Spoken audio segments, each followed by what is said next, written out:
অদ্ভুত টুইস্ট। কে দাবি করেছেন? আমি না, দাবি করছেন রাষ্ট্রপতি মোহাম্মদ শাহাবুদ্দিন সাহেব।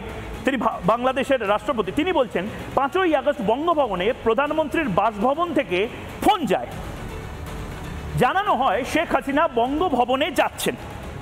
বঙ্গভবন কি? বঙ্গভবন আমাদের দিল্লিতে যেরকম বঙ্গভবন আছে রাজ্যের যে রেস্টরুম, ঠিক সেরকম বাংলাদেশের বঙ্গভবন হলো রাষ্ট্রপতির আবাস, আমাদের যেরকম প্রেসিডেন্টস হাউস। বঙ্গভবনে প্রস্তুতিও শুরু হয়ে যায়। 1 ঘন্টা পর দ্বিতীয় ফোন বঙ্গভবনে, মানে প্রেসিডেন্টস হাউসে। সেখানে 1 ঘন্টা পর ফোন করার পরে আমরা জানতে পারি যে শেখ হাসিনা তিনি সেখানে যাননি বা যাওয়ার মতন অবস্থা নেই। আমি একবারের পরের প্লেটটা দেওয়ার কথা বলবো। জানানো হয় বঙ্গভবনে যাচ্ছেন না শেখ হাসিনা। শেখ হাসিনা যদি না যান, মেল করে দিন রেজিগনেশন লেটার। আমরা চাকরিতে অনেকে মেল করে দিই, আমরা SMS করে রেজিগনেশন দিই। তাহলে কি ইস্তফা দেননি শেখ হাসিনা?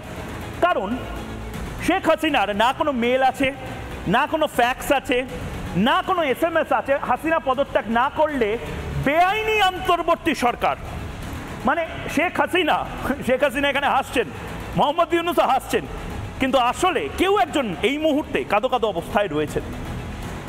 শেখ হাসিনা যদি মেলে রেজিগনেশন